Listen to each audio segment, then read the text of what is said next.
All right, welcome back. Episode 3 already. So here we go. Um, Today I got Jessica, Josh, and Tina with me again here today. Let's just fire off with wins of the week. We're going to do this every time. So, Josh, what wins of the week you got for me? I thought I had a pretty good win this week. Tina and I both started back with our speed training this week, getting ready for 5K season this spring. And that was a win in itself. But my major win was my time to start it was on Saturday morning. And the weather was really cold after a couple of nice days. And had I not had that accountability with Tina that she was expecting me to show up and run, I wouldn't have been there because I was a little bitch about the cold. But I did it. I got it in. I was faster than I expected, had a good run, and that's my win. Awesome. That's a good win because, yeah, 5K season is right around the corner, everybody. So the first one kicks off here soon. Jessica, what wins you got for the week? I have two. One was staying consistent with my new breakfast routine. Consistent routine. I got you. Two different You things. did there. And the other one was I did really well with my running this week with practicing for the river to river that we have coming up in April. So the weather was great. I got a lot of outdoor running in and some walking. So that was nice. I like that. So it was two big wins. Awesome. Yeah, we've been really fortunate so far this month of February with the great weather. So, Tina, what are your wins for the week? So definitely, like Josh said, getting started back with the speed training. It's wonderful that we have each other to be held accountable to. Definitely, just like he said, if we weren't relying on each other to do it, it might not have gotten done. So day one was done, and we've got our next one coming up on Saturday. So looking forward to that, I think. And also, I just have felt really good about my nutrition this week, and that improves my mood. So huge win for me and everybody around me. Awesome. And for myself, I have a couple wins. This past week, I got to spend three full days with other gym owners, and we stayed in the same house, so we ate together. We went over, got in small groups and worked through any potential problems that we're all having. And overall, just a really uplifting experience, motivating to be around other like-minded individuals and get to share struggles, successes, all the things in 3 straight days. So that was awesome. Today I got out and ran, which I haven't really done too much of lately. So kind of like everybody else, back in the running game, even though it was 30-mile-an-hour winds, still powered through it. So that's my wins of the week. What upcoming events do we got going on? Anybody? Tina, any updates on upcoming events? Yep. So we are still getting ready for the hydrants, hoses and heroes 5K. That's coming up on May 4th. And that is sponsored by the Highland Fire Department Auxiliary. So definitely one that we will be trying to get a group of people out there to run and support that cause and just get out and move. So that'll be a fun one. Where's that actually going to be at? So I don't 100% know, but I want to say that it's at Lindendale, but okay, definitely post the registration for that. I'll share that from my page, and then we can also post it in the comments when we put out the episode. Okay, sounds good. Because I haven't heard anything as far as too many details about it.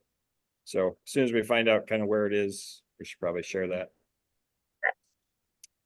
On my end, upcoming event, Pulse, we're hosting our 4th annual scavenger hunt.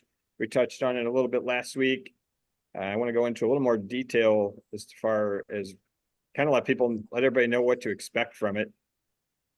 On the operation side, Tina, Josh, myself, I think we all have a lot of fun doing this event. I really enjoy putting it together. Jessica, you've been on the participating side all 3 years? Yes. Okay. Yep. So I want to get your experience from a participant's standpoint, so you can share with everybody what to expect, what you think of it, and I'll kind of, yeah, tell us what you think. Okay, well, I came back every time, so that says a lot, that it was a lot of fun. I think the best part about this event is normally when you're doing any type of running or jogging, or even if you walk most of your events like this, it's just you against you. But with this, it's more teamwork and community, and there's a lot of fun built into it with the riddles and the clues and just the whole aspect of the scavenger hunt being pulled into it. And then some people get so dressed up, and so that makes it a lot of fun too.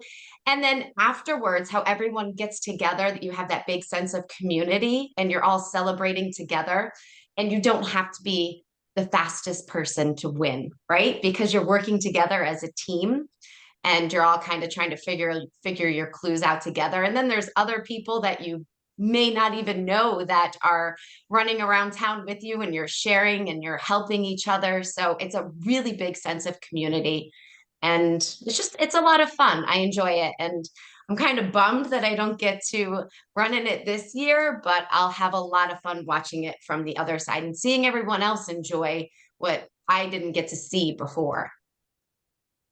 Yeah, awesome.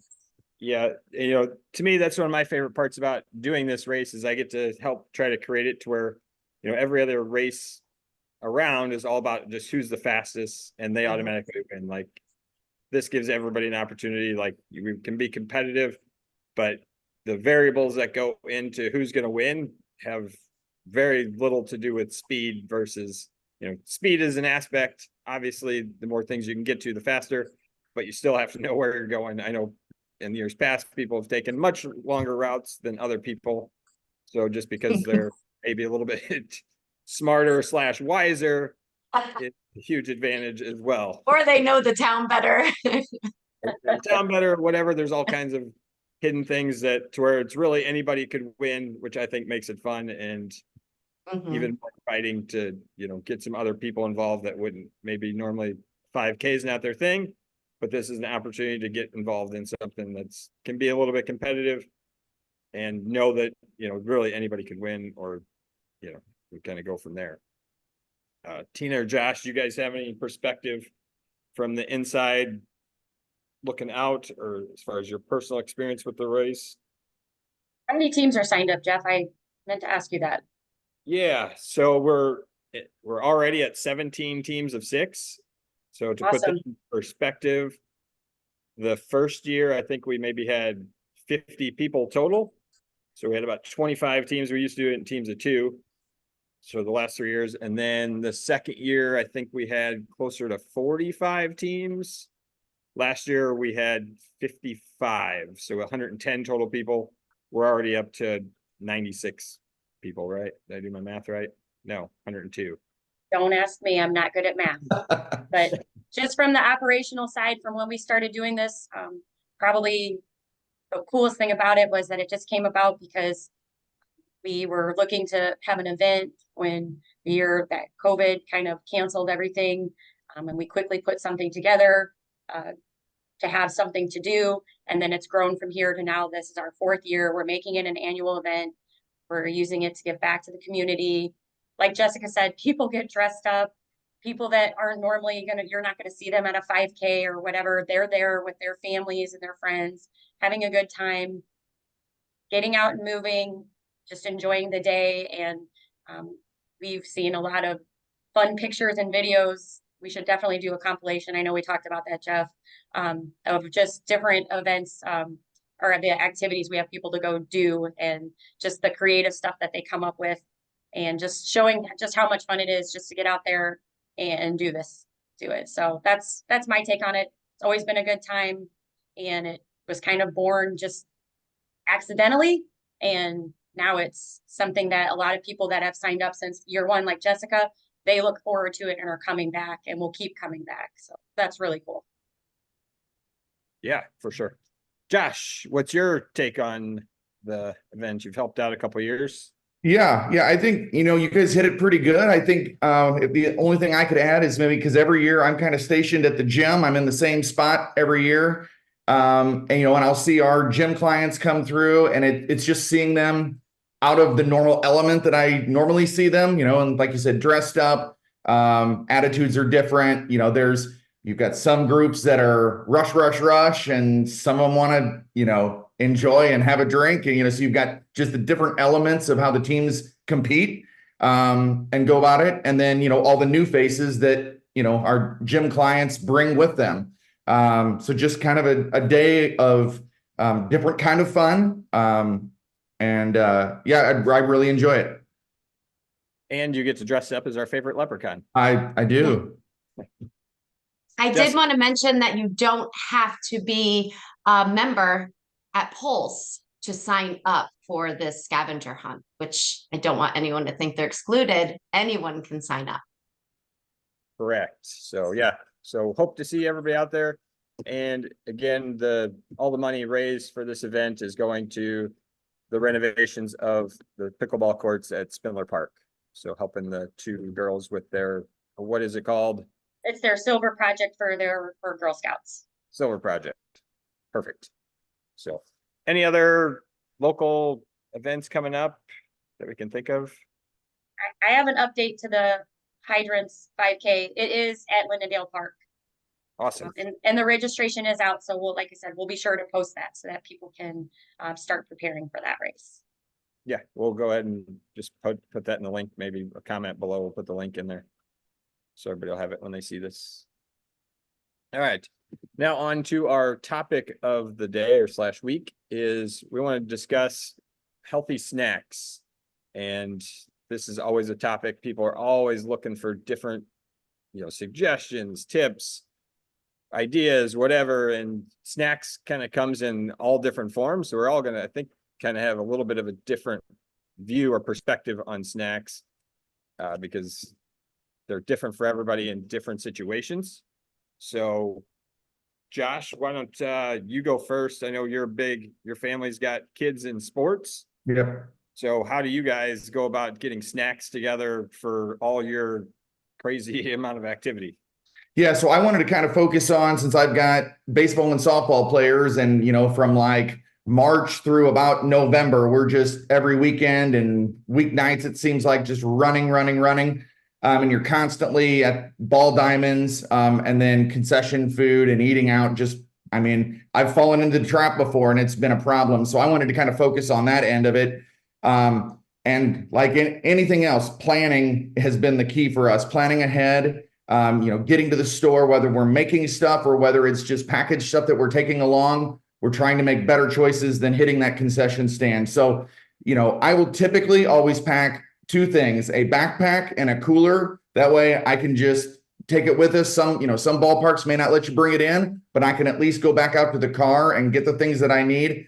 So in the backpack, I'm going to put things like, beef jerky, nuts, Kind bars, Lara bars, that fruit, that kind of stuff that, doesn't need to be cold. And then in my cooler, we're going to take, water or any, kind of Gatorades or anything the kids need.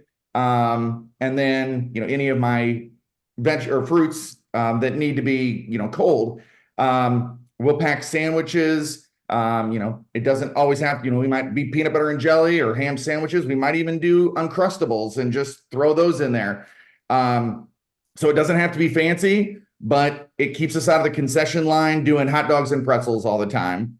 So that's kind of our go-to. Kind of what kind of cooler are you packing? Is it something big, convenient? No, I just use kind of like that, I don't know what you'd call it.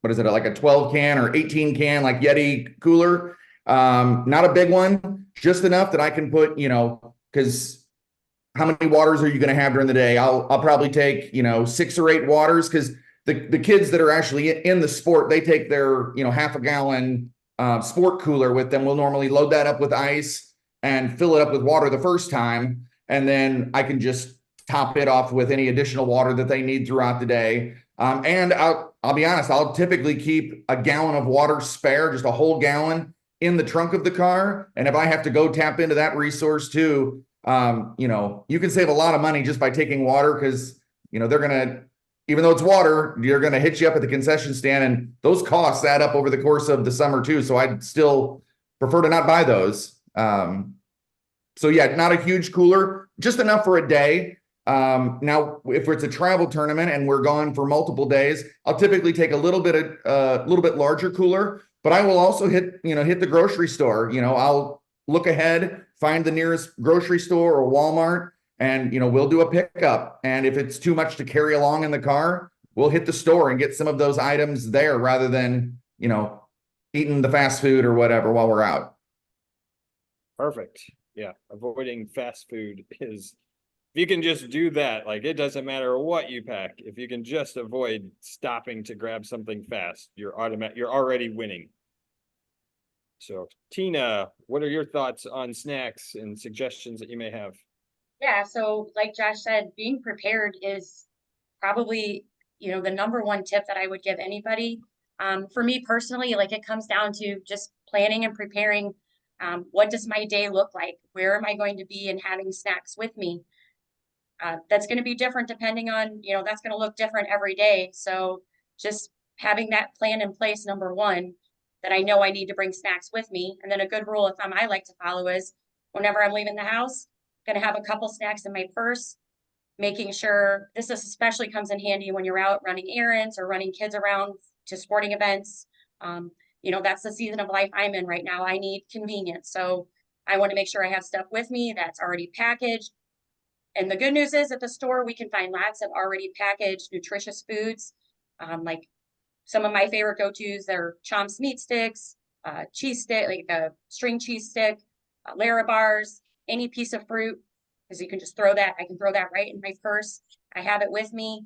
And that helps me avoid, like Josh was saying, it's not the concession stands for me. For me, it would be even my kids saying, hey, can we stop and get something? It's like, nope, I've got something in my purse. I can hand it to them, so that we continue on with our, whatever we're doing or what I'm doing.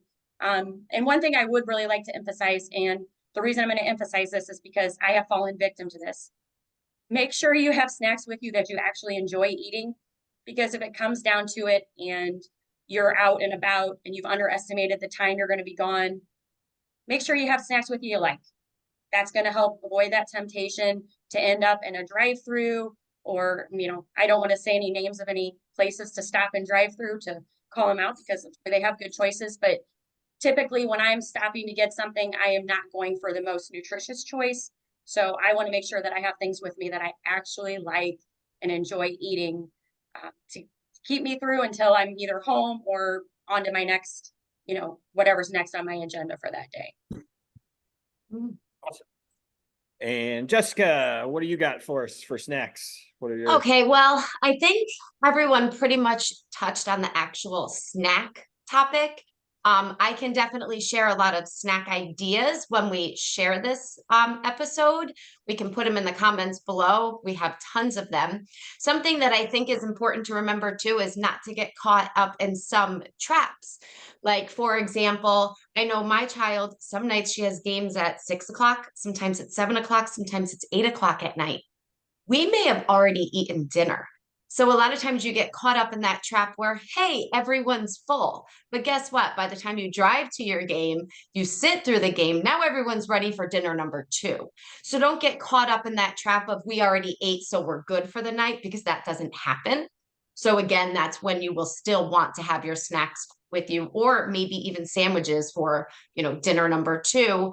And another trap I think people fall into is, they see all of these social media posts when, of course, they look beautiful when there's, 15 items stacked up of all these prepared meals and prepared snacks. But when it comes down to reality, none of us have time to make these beautiful dishes. And if you do, good for you. I'm happy for you. Do that.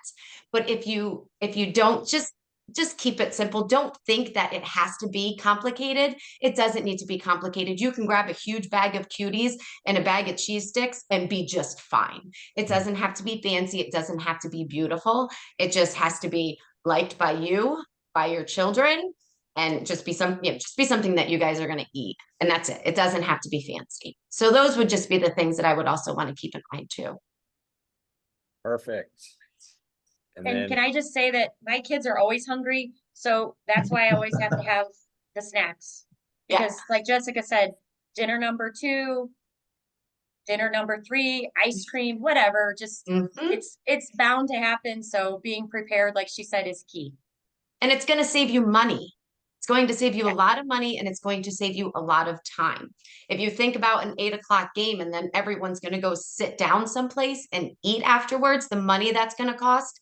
And by the time you get home, or the drive-through that, everyone from the team is in, and the opposing team, everyone's in that line. That's not going to work out, not on a school night. So, and it's not going to be your healthiest option either. So, yeah. perfect. So on my end, I have 2 little ones now, so 3 and 5. So I'm going to give you my perspective of having snacks available, because you just never know when those 2 kids get hungry/hangry. And there is nothing worse than a hangry 3 or 5-year-old, because there's no such thing as compromise or any kind of just realistic conversation. It's just, what can I do to shut this kid up? I'm pretty sure anybody else with 3 to 5-year-old is going to agree with me. And when you fall into this trap of a screaming 3 or 5-year-old in the back of your car, you'll pretty much do anything to get them to stop. If that means they're asking to go to Jimmy John's or wherever, you whip that puppy through, just calm down. And so I understand that. So I try to make sure I'm avoiding that at all costs a lot of times. So there's a few things I'm always considering when I think about snacks for my kids, and they're ones I enjoy too. And the first thing is, I want to make sure my snack is not going to explode all over the back of my car and end up everywhere with crumbs and cookies, whatever the hell it could be, in every crevice of the back seat. So I try to pick things that aren't going to blow up, like goldfish. Who doesn't have goldfish? You guys probably still digging goldfish out of your car 5 years later. Those things are everywhere. Or certain types of, like a nature volley bar. Anybody had one of those and you can't even eat one as an adult and it not go everywhere. So we've kind of touched on all the snacks that I have here, like, but a Lara bar, this is kind of a go-to for us. One, we really like them. They're ingredients. There's only 4 or 5 ingredients in all these. My kids love them. And when they eat them, they stay in one piece. So even if they don't finish it, they put it in their cup holder. I get it out. That's the worst that happens. It just ends up in a cup holder, not everywhere. 2 are cheese sticks. We talked about those. Also a go-to for my kids. They love them. They'll, so if I bring both of these, it's pretty easy, and the cleanup is super easy. And on the fruit side of things, as convenient as bananas are, there's a peel that somebody's got to deal with. So if you give them a banana, it's got to be peeled. Somebody's got to deal with that peel. That, again, can end up in the back of your car. Yes, it's happened. So I go with oranges. Those are the best for us. I'll take the little mandarin oranges or whatever. I'll peel them ahead of time, put them in a little baggie, and then give each of my kids a baggie of those. So that way, and they usually finish them. So again, the worst I'm left with is a baggie. But the oranges, I've yet to find any oranges in the back of my truck. So those are successful. So that's my take on snacks. And so those of you parents without their small children, feel like you can relate to what I had to say about that. Does anybody else have any questions on or concerns or things you want to add about snacks for today? No. No, I do think that oranges would just dehydrate. So, they are just gonna, you're not, when you find them, it's not gonna like smell or anything. Yeah. But banana peels, yeah, nasty. Yeah. And even like apple, the core's got to go somewhere. So I found oranges to actually be the easiest one. So there's no leftovers if they eat it all. So, well, if that's all we got, then that's a wrap for today. A lot of great stuff for everybody. So if you have any questions about snacks, or if you have any specific areas of snacking that you want some help with, feel free to shoot us a message or comment below. Thanks.